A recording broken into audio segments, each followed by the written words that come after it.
my absolute pleasure to introduce Mr. Jared Ebersole. Good morning, Southern Columbia. Come on, let's gotta wake up. I said good morning! Good morning! There we go. All right. So, as some of you may know, and as was mentioned, I sat in your very same seats growing up. And this wasn't that long ago, like five or 6 years ago. So this was literally me. And this was, of course, me growing up. And we weren't joking about the hair. Like, it's pretty bad. So if you want to know what starting a business does, this is the result. So when I was growing up, I always had this entrepreneurial knack. I was always selling gum for like 25 cents a stick to all my classmates. And then I just continued to do that until I had like saved several $100s. And at that point, I saw this video of an electric skateboard online. And I was like, this is the coolest thing I had ever seen. I have to have it. So I look it up, and the problem is that they're $1,600. And I'm in your shoes. I only have a couple $100 from selling gum. I don't have $1,600. But I said, screw it. Like, I'll figure it out, and I'll build one on my own. So I just started like hacking together some metal parts, some 3D printed parts, and eventually I had an electric skateboard. So I designed the board, and I would take it outside, and I would ride it. And can anybody guess what would happen when I would ride it for the first time? It would break, right? So I didn't know what I was doing. I literally had no clue how to design an electric skateboard. So it would break, I'd design it again, I'd fix what just broke, and then I would take it out for a ride, it would break again. And this just kept happening, kept happening, kept happening. Until finally one day, it stopped breaking. And at this point, nobody had really done this before online, so it was still like a new concept.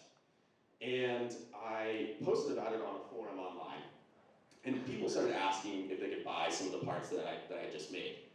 And I was just like, you know, I never had this intention of starting a business, but sure. So there I was, got a rack in my parents' basement, started, you know, importing some parts from China. And it eventually grew. And this is all while I'm literally in high school, and I didn't talk to a single soul really, except for maybe 2 people in this room about it. And it just kept growing and growing and growing to the point where it took over the whole basement, it took over the whole garage, and I had no clue what I was doing that whole time. I was just figuring out along the way. And there's all these questions about how. Like, how do you start a business? How do you design a product? How do you design an electric skateboard? How do you sell something online? And I didn't know any of these answers. So when I would go out, I would, you know, build it, ride it, break it. I didn't know what I was doing, but I just kept going, kept going, kept going. And I did the same thing with the business. So it's like, okay, how do you open an e-commerce store? Okay, well, you go to Shopify.com and you figure it out. So open up a Shopify store. Well, how do you get something made in China? Well, I have no idea. You just Google it, right? And you just keep figuring it out and figuring it out and figuring it out, and then it just blows up. So I literally got to the point where I was doing almost $1 million in revenue while sitting in your seats.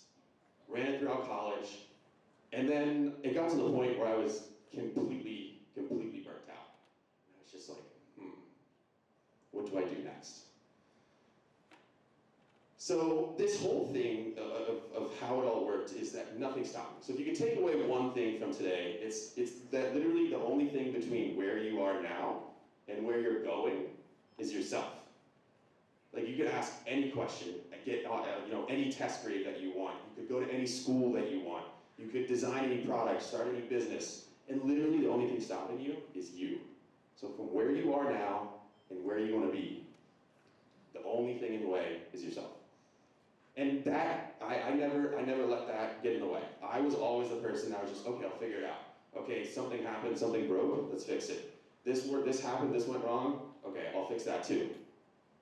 So where Lectec came to play is around, I think it was like 2018, 2019, or no, that was later, I graduated that, like 2023, 2024, something like that. I gave an electric skateboard to my nephew, Brian, for Christmas. And he opened it up, and his first reaction wasn't to go outside and ride it. It was to ask me how it worked, because I was the geeky nerd dude like you saw on Shark Tank.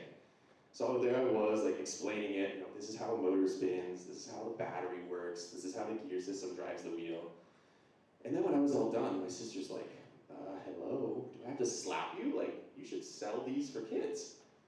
And I was like, that's a pretty good idea. Why did I do that? But I had learned my lesson the first time. It took me a really long time to figure out how to sell, what to sell, where to sell it with my previous company. So I started talking to people. And every time I would talk to them about Lectec, their first question to me was, why don't you go on Shark Tank? And I just let that sit for a while, because when I was younger, I watched every episode, and I was like, I'm gonna be on there one day. But the thing is, I never saw it as a reality. I saw it as this like far-fetched dream that I could never actually achieve, just because it's big television. Like, somebody from Southern Columbia doesn't go on TV, right? It's just not what you see growing up here. And then I would talk to somebody else, and they would be like, did you go on Shark Tank? You should go on Shark Tank. And I literally talked to probably 100 people, and the first or second question was, did you go on Shark Tank? So one day, I was just like, you know what? Let's apply. So I fill out the application, and I don't hear anything for months. This is maybe October. I didn't hear anything for about 7 months. And then I get this random call, pick it up, and she goes, oh, hello, I'm a producer from Shark Tank. Stopped exactly what I was doing. I like ran out of class because I was in college at this point, just like ran out of class. And picked it up from there. So she's like, okay, this is great, I love it, we're gonna put you into the process. So I get a production team, I'm working with 2 producers, I'm crafting the pitch that you just saw, doing everything, I'm designing everything that you saw. Like, that was all done by us, and everything you see on Shark Tank is designed by the entrepreneur. And we go through this long process. It takes like 6 months or something. And then they just stop replying to my emails. Yikes, right? You worked so hard, so long, this is your dream, and then they kind of give up on you. And I eventually nagged them enough to the point where they replied. And they're like, Jared, we love you, we love the idea, it's just too early, and I don't know if it's a great fit for the show. Sheesh. So I sat on it for a bit, and then, you know what I realized? I was in the same position that I was years ago when I started the company. I was in the same position years ago when I tried to design an electric skateboard and it broke, and it didn't work the first time. Every time I try to do something, there's an obstacle in the way. But I didn't stop. I was like, okay, well, how do we fix it? Eventually, 6 months later, they said contact them for the next season, and that's what I did. And up until this point, I wasn't really great for television. And I ended up realizing that this is a TV show at the end of the day. So, to get there, I had to make a video. Or I didn't have to make a video. I was like, okay, they're getting thousands of emails from all these different people. How do you grab their attention?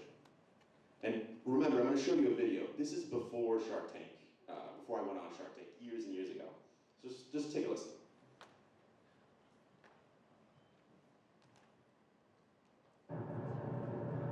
Oh, hey, I didn't see you there. But I also didn't see the invite for season 15. It must have gone by. Oh, wait, before you go, I just want to introduce you to my team. This is my co-founder. He was an engineering talent. Hi, I'm Lou. Then there's the director of growth. I've known him since high school, and he has a full head of hair. Hi, I'm Dan. Then, in other exciting news, the product is finally in. And it's shipped globally, now $100,000 in lifetime sales. And in 2024, we're gearing up for $400,000 in revenue. All while we're being completely self-funded. Well, Sharks, make sure you get your batteries ready, because I cannot wait to come in and electrify the tank for season 16. All right, if you were a producer, you think you would reply to that? Yeah. Right? Yeah. They had no option. I had the business idea, I had the product, I just didn't have the right team, I didn't have the right people around me, I wasn't old, I didn't have enough experience. So what did I show them in that video? I showed them I got the team, I got the experience, the product came in, and it was like fun and enjoyable. Like the same thing that you just saw on that screen is exactly what was on Shark Tank. We're dancing, we're having fun, we're putting Post-its in each other's mouths. Like we had to grab their attention. So there we were, flew out to California, and 6 months later or so, this whole process took about 2 years. And then they put you in this little cubicle. We get there at like 10 o'clock, and you get in this room that's 10 a.m. And they're like, oh, just so you know, the entire time, you couldn't film. Like, they're like, you could fly out to California and you might not film. And then you might come into the studio, but you might not film. We might send you home and not even film. Oh, by the way, if you go in and you film the episode, there's like a 50% chance it won't even make it on television. And that entire time, just thinking, okay, this is the next issue. How do we make sure we get on Shark Tank, in front of the sharks, but then how do we get them to air the episode? So then it was just like, okay, we gotta think. Well, we gotta be geeky nerd dudes, first of all, because you gotta be a personality when you're on TV. And then the second of all, we had so many funny moments in the pitch, which I'm surprised they didn't air. But it was like 2 hours long. It was literally just going back and forth with the sharks and figuring it all out. But that entire time, we were being ourselves and like being exuberant in our personality. But that entire time, you just have to remember, like, they told us no. They were like, no, this isn't gonna work, maybe next year. But just not giving up, not giving in to what they're saying. So this leaves me with a question. So I need a raise of hands. Who here has wanted to start a business? Yeah? Okay. I feel like some of you are being a little bashful. Because I know when I was talking to a bunch of kids in high school, we all wanted to start a business. Whether it was, selling gum or selling t-shirts or mowing lawns, we were all doing that. So does anybody want to be brave enough to share their business idea? Or ask a question about Shark Tank?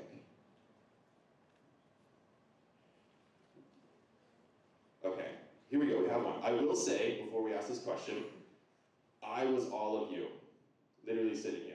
I was the kid in the back row in front of the windows, and I never asked a question. I never paid attention.